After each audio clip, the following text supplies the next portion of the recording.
बस हम सॉरी कह सकते हैं उस फैमिली को मिलके कि सॉरी कहने से, हमारे सॉरी कहने से वो वापस तो नहीं आ जाएंगे। जो आपके प्रोजेक्ट डायरेक्टर टीपा के हैं डॉक्टर मिस्टर जाहिद हुसैन, और जो वासा का कौन इंचार्ज है उस साइट से? नाम क्या उसका?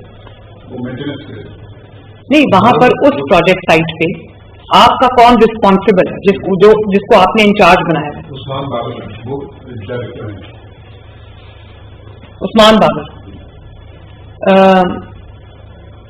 CS के जो प्रोजेक्ट डायरेक्टर टीपा है जाहिद हुसैन, और जो उस्मान बाबर है